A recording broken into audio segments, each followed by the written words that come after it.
Good day, everyone. My name is Ira Castel C. Bisto, and today let's talk about graph. So, first of all, what is graph? So, graph is a nonlinear data structure consisting of vertices and edges. The vertices are sometimes also referred to as nodes, and the edges are lines or arcs that connect any two nodes in the graph. So, more formally, a graph is a composed of a set of vertices and a set of edges. So, why graphs are important? So, first, graphs are important because they help us understand information in a clear way and visual way.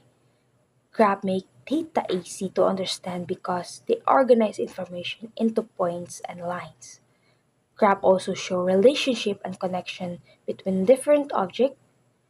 They help explain how one thing is linked to another.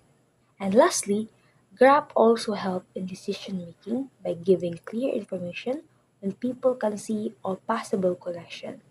They can make better choices. So now let's talk about the graph terminology.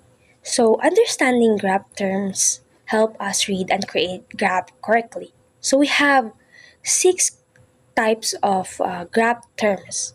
So first is vertex. So vertex is a point in a graph that represent an object such as a person, place, or item. For example, is in a map graph, each city is shown as vertex. The second one is the edge. An edge is a line that connects two vertices and shows a relationship between them. For example, a road connecting two cities is an edge in a graph. The third one is degree. The degree of a vertex is a number of edge connected to the vertex. For example, is if a city has three roads connected to it, its degree is 3.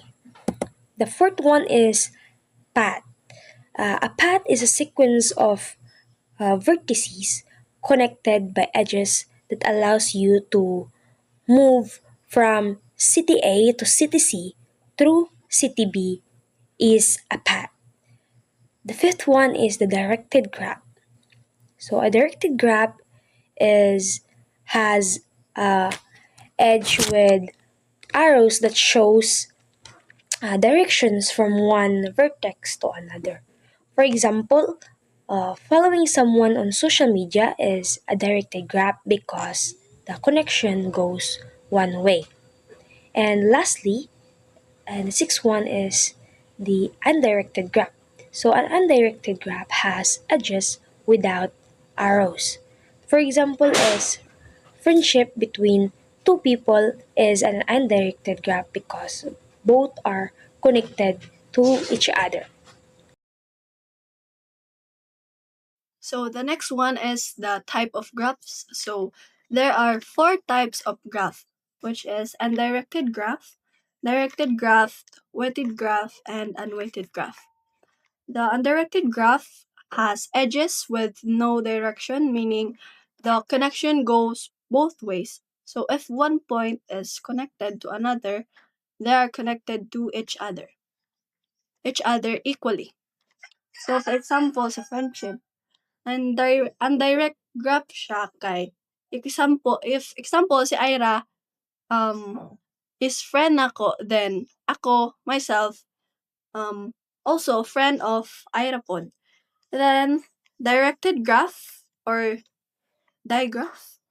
Directed graph has edges with arrows that shows direction from one vertex to another.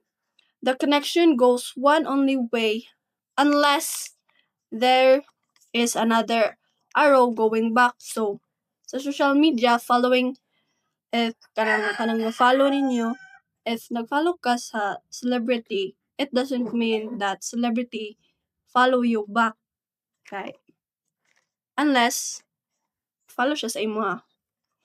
So, the third one is weighted graph. A weighted graph has numbers on the lines or edges that shows values like distance, cost, or time. These numbers show how much, how far, and how long something is. So example kaning road maps. So sa road map is dira makita na to at ang possible unsa kalayo og pila ka oras nimo biyahon ang lugar nga gusto nimo adtuan. So the road between two cities possible nga naay numbers like kilometer, 50 kilometer, or pila ka oras ay moabot mga 2 hours na. Then the last one is the unweighted graph. An unweighted graph only show if there is a connection or not. An unweighted graph has edges with no values that only shows whether a connection exists or not. So, example, classmate, ay connection kay from the word classmate, so classmate mo, need ninyo connection. But, in a way nga, dili mo close or usay ra mo magstorya. So, muna ang unweighted graph. So the next one is graph representation. About contact graph can be stored in two common ways. Adjacency matrix. An adjacency matrix uses a table with row and columns. The rows and columns represents people's vertex. If two people are connected, we write 1. If they are not connected, we write 0. Think of like a attendance chart.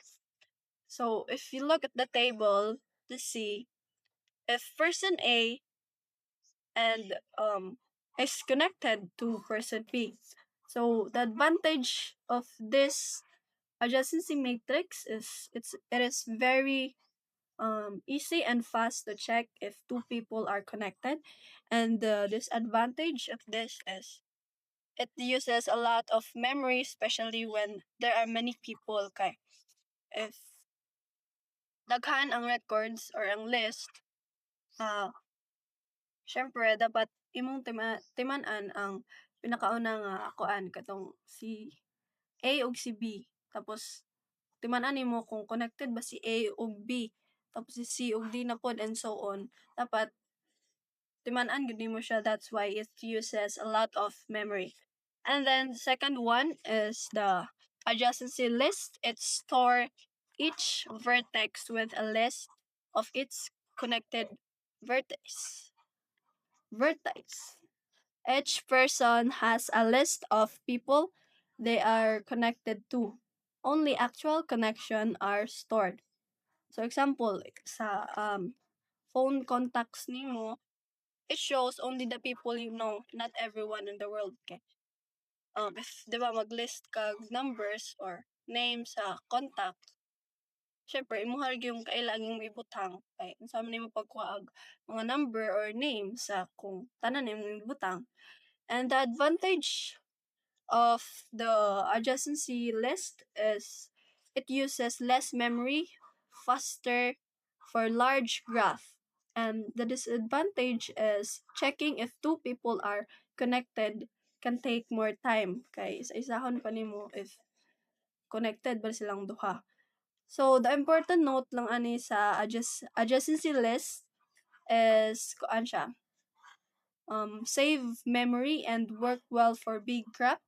They are more commonly used in programming. And the simple comparison adjacency match matrix is table or grid siya, then ang adjacency list is a list of connections. And now let's proceed on creating a graph using Python.